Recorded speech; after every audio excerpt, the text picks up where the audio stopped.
আপনি ষড়যন্ত্রের শিকার। মেগাস্টার সাকিব খান সহ আমি মনে করি সে সহজড়িত। আমরা খুব কষ্ট করে প্রিন্স প্রত্যেকটা হলে মালিকরা নিছে। আমি রুবেল ভাইকে দায়িত্ব দিয়েছিলাম শুধু প্রিন্স চালায়েন না, আরো কিছু ছবি একসাথে চালান। কিন্তু আমার হল মালিকের তো দোষ আছে, আছে না? আমরা কি করলাম, উপরে পড়া সাথে সাথে প্রিন্সে চলে গেলাম। কই আরো 5টা ছবি দিছে, আপনারা তো কেউ বললেন না। বললাম যে 20টা 25টা হল রাক্ষসকে দেন, অন্য অন্য ছবি দেন, আপনারা দেন, কিন্তু দেন না। সুপারস্টার সাকিব খান সাহেব যদি ভুল স্বীকার না করতেন, আপনার বিরুদ্ধে ব্যবস্থা করার জন্য আমরাও সিদ্ধান্ত নিতাম।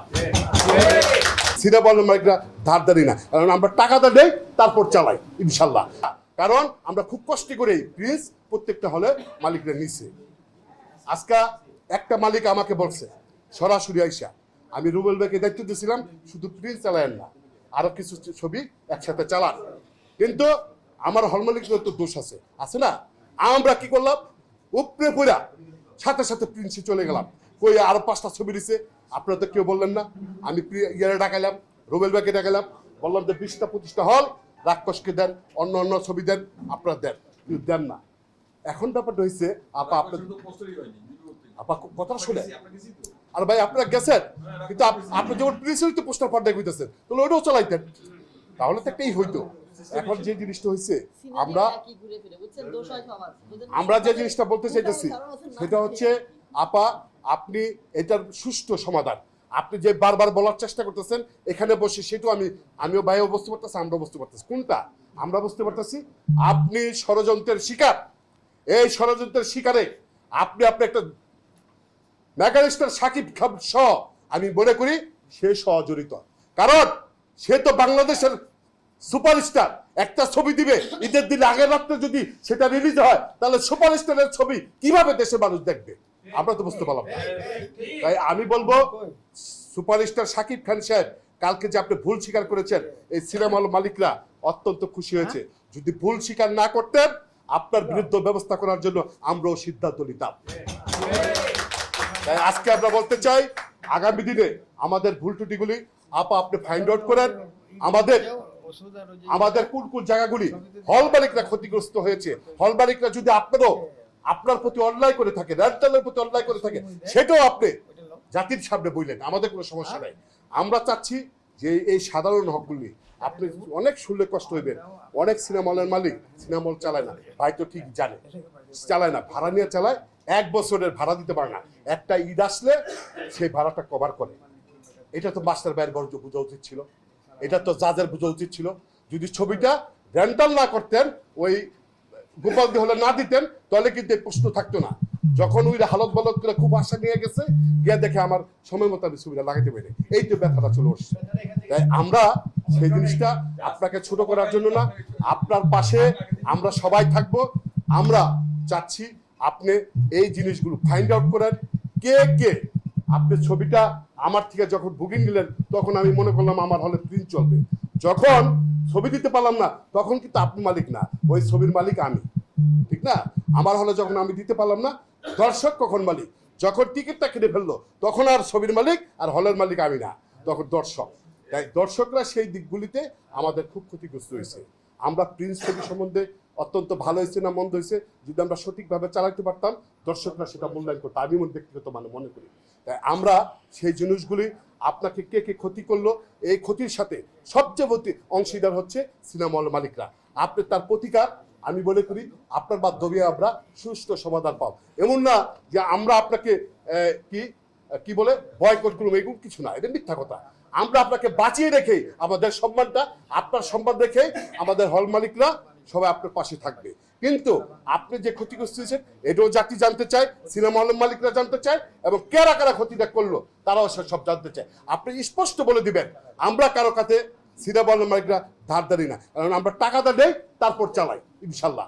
তাই আমি বলবো, আমাদের ভুল ত্রুটি থাকলে আমাদের যারা সিনেমা হল মালিক এখানে রয়েছে, আপনার প্রতি কটূক্তি থাকতে পারে। ওই যে ভাই অনেক কথা শুনছে, হ্যাঁ, প্রিয়তমা নিয়েও বলছে নাকি ভাই, বলছে না, তাতে আমরা কোনো আমাদের প্রতি ব্যথা না রেখে আমরা আপনাদের সকলের প্রতি একসাথে চলতে চাই। আমাদের ভুল ত্রুটি হলে সবাই আপনাদের ক্ষমা দৃষ্টিতে দেখবেন। আমরা চাই আগামী দিনে ঈদে যে কথাটা উঠেছে, আমরা মানে এই যে আমাদের মহামান্য রাষ্ট্রপতি ছিলেন রয়েছেন এখানে, আমাদের শ্রদ্ধেয় বড় ভাই তার কাছে অনুরোধ করবো, এবং আমি মন্ত্রী মহোদয়কে আপনাদের সামনে আমি বলেছি যে সেন্সর বোর্ডে যদি 15 দিন আগে যদি একটা ছবি না আসে, ছবি যদি সেন্সর না হয়, আর ঈদের দিক যদি হয়, হল মালিক দিয়ে কি ব্যবসা করব? কোনো প্রচার নাই, প্রচারণা নাই, কিচ্ছু নাই। ওই আমরা বুঝি মেকার স্টার সব টাকা নিয়ে চলে যাবে, আর ফকির হবে হল মালিক আর প্রডিউসার, এটা যাতে আর না হয়। এটার প্রতি আমরা আহ্বান জানাবো। শাকিব খানের উচিত পরবর্তী ছবিতে তিনি যেহেতু সবচেয়ে বেশি টাকা নিয়ে যায়, তারই উচিত আগে সেটাকে পরীক্ষা নিরীক্ষা করে সঠিক সময় বাংলাদেশের জনগণের সামনে শাকিবের সাথে সবার সামনে উপস্থাপন করা। তা না হলে ছবি দেওয়া দরকার নেই। আমরা আশা রাখবো আগামী দিনে যে ভুলটুলিগুলি হয়েছে আপার মাধ্যমে আপা একটু স্টাডি করেন, আমাদের মাস্টার ভাই আছে, সবার সাথে বসে যে কি কারণে হলগুলোতে আপনারা সমস্যাগুলি হইল এইগুলি আপনারা খুঁজে বের করে আমাদের সাথে যদি আপনারা আমাদের চা খাওয়ার দাওয়াত দেন, আমরা বসে আমাদের যারা মুরব্বী রয়েছে তাদেরকে নিয়ে আমরা একটা সুষ্ঠু সমাধান আমাদের হল মালিককে আমরা দিতে চাই আপনার মাধ্যমে। এটা দৃষ্টান্ত হয়ে থাকবে, আপনার প্রতি মানুষের শ্রদ্ধাবোধ বেড়ে যাবে। আমরা মনে করি আপনার টাকা নিতে পারি, যে মানুষকে যদি সম্মান করা যায়, ওই যে আপনি একটা কথা বলছেন না যে সম্মান অনেক বড় জিনিস, এর জন্য আমরা মনে করি আপনার পাশে আমরা থাকবো। কিন্তু আপনি একবারে উন্মোচন করে দিয়ে যাবেন মুখটা, কারণ এই ফিল্ম ইন্ডাস্ট্রিকে ধ্বংস করার জন্য আমরা শুধু এই দেশে চক্র জড়িত না, ওয়ার্ল্ডের অনেক ইন্ডাস্ট্রি এটার বিরুদ্ধে লেগেছে। আমরা চাই এর প্রতিকার। তাই আমাদের কাছে সরকার মহোদয়ের কাছে আমাদের আবেদন থাকবে, আমাদের মাননীয় মন্ত্রীর কাছে, যে সার্ভার সিস্টেমটা এটা ব্যক্তি হাতে না দিয়ে এফডিসি কেন্দ্রিক নেওয়া হোক, সরকারিভাবে এটা পরিচালনা করা হোক, তাহলে এই যে আজকে দুর্দশাটা সেটা কিন্তু আমাদের থাকতো না। তাই আমরা এই কোম্পানিগুলো দিতে পারতাম না। সেন্সর বোর্ডের যে ছবির সিস্টেমগুলি রয়েছে সেই সিস্টেমগুলি আমরা চেয়েছি যে হল মালিকরা চায় যে 15 দিন আগে আমরা ছবি রিলিজ করার জন্য আমরা জমা চাইবো, তারপর আমাদের হল মালিকরা 1টা হোক 4টা হোক 10টা হোক ছবি পরীক্ষা নিরীক্ষা করে দর্শক যেটা গ্রহণ করবে হল মালিকরা সেই ছবি ইনশাল্লাহ হলে হলে লাগাবে। সেইগুলো বিবেচনা করে আপনাদের প্রতি সুশ্রদ্ধা সালাম জানিয়ে আমি মনে করি যে আপার প্রতি বিদ্বেষ না রেখে আপাকে এর প্রতিকার খোঁজার জন্য আমরা সহযোগিতা করব, আপার পাশে আমরা থাকবো। সবাইকে ধন্যবাদ। প্রিন্স সবাই চালিয়েছেন, আমরা সবাইকে বলবো আরেকটু ধৈর্য ধরেন, ইনশাল্লাহ ইনশাল্লাহ সবাই চালান, এবং ভালোভাবে কিভাবে করা যায়, ভালো কি কাজ করা যায় সেই দিক দিকে আমরা আপনাকে সহযোগিতা করব। ইনশাল্লাহ সবার পাশে থাকবো। আর আমাদের ভুল ত্রুটিগুলি যেগুলো রয়েছে আমাদের, হ্যাঁ না সেটা আপনার ব্যক্তিগত ব্যাপার, আপনি চালাবেন কিনা চালাবেন এটা সেটা তো বুঝছি।